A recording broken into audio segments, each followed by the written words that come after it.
I'm Datin Mariani Abang Zain, but I'm also called as Chin Peilan. I'm a retired educationist. I can also say that I'm a social worker. I do a lot of NGO works before and after my cancer.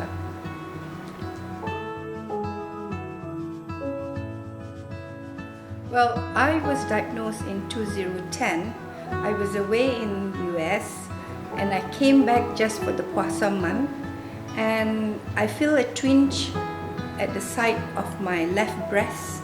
Went over for a biopsy and the result came out on the eve of Hari Raya 2010, and it was the saddest day of our life.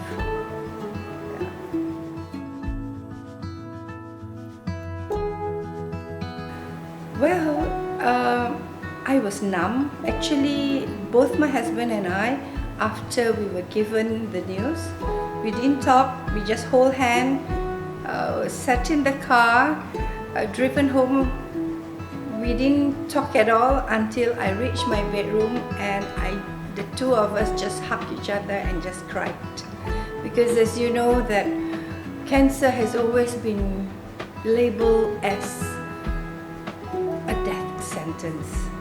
So it was a reaction that, numbed you. But of course, it did not last very long. I bounced back. Yeah.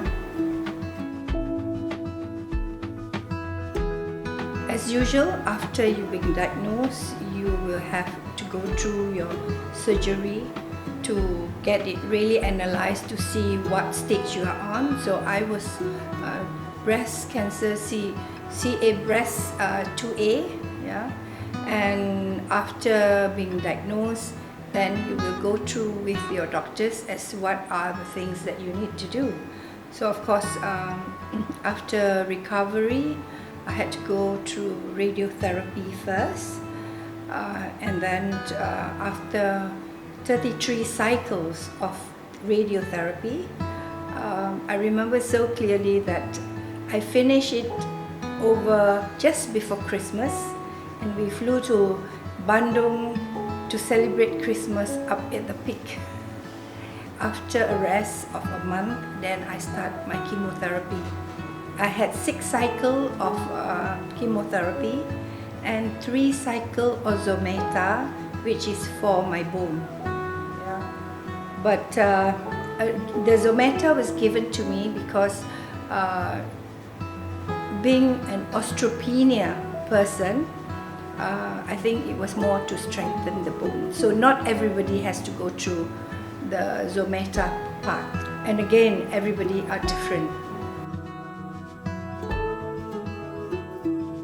It is very important that you have good caregivers, meaning either your husband or your children or your whole family. And I was very, very fortunate that my husband was always there by my side, and the children were there as well. They take turn to look after me, to be with me. Nothing else but just to be with you there and then, like when you go for your radiotherapy, there's someone to be with you during the waiting time. A lot of people hide themselves, but I believe that you should have your friends around you, because friends are there to give you nice words and support and help in prayers. That's why I always tell people, don't hide yourself. Come out and tell them, look, come over. So during those periods, they come to my house and they bring food, we'll chit chat, we tell stories. The time goes very fast. Yeah. So that's why support from outside is very important. You cannot hide everything in yourself. Yeah. It's important.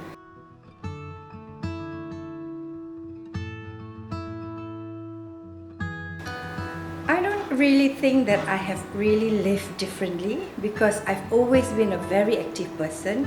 The only thing is that probably there's a few things that I decide not to do. Sold my business. I spend a lot of time for me time, yeah. And I do a lot of things with NGOs because I felt that I'm given the second chance to leave. So the only thing is to give back to the society. So I'm passionate about children with special mentally challenged children, children with disabilities, the Society for Cancer Advocacy and Awareness. The survivors and caregivers have all come up with this book for new patients so that they know how to reach out. If they are afraid to call to people, they can at least have a reference. It is very localized, meaning it's not from the Western world, it's from here. And we have our call center as well. Every Tuesday, we are always at the phone. People can call in. We are able to talk to them, And I have been doing a lot of peer support counseling because I feel that by sharing, you give back your spirit, your positive feeling to other people. Differently, I don't think it's so much different. I would also do the same, except that my NGOs may be different. You see, I spend a lot of time with trying to uphold and crafts arts for Sarawak. Trying to make sure that what we had stays on like this. The culture, the art, the crafts. Being busy is very important. Being busy is important because then you don't start thinking of your illness, because again, even though you are a survivor of 10 years, 15 years, you never knew. One day, it might strike again. So make your life the fullest.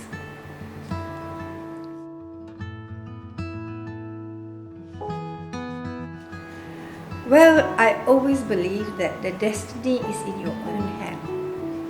I might tell you, go and have a checkup. I can't drag you to the hospital, But although you start encouraging and sometimes even putting fear in them so that they go to the hospital, you sometimes don't get people to go. So that's why I said, we are here to encourage, but the women out there, they must think of themselves. We are just like a car.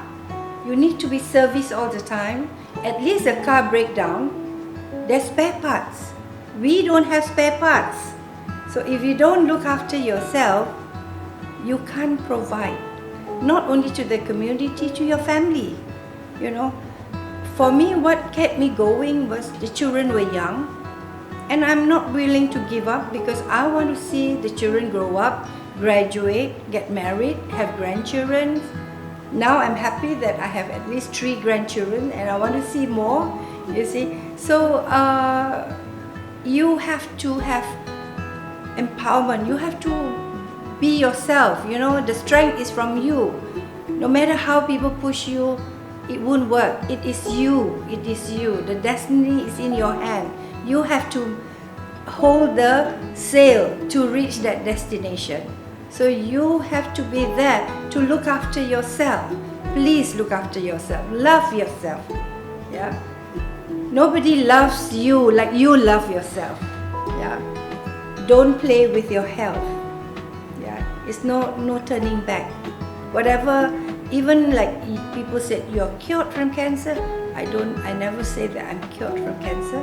We always leave what the Malay call it. Life is like at the end of the horn, because any time the egg will break and it's gone.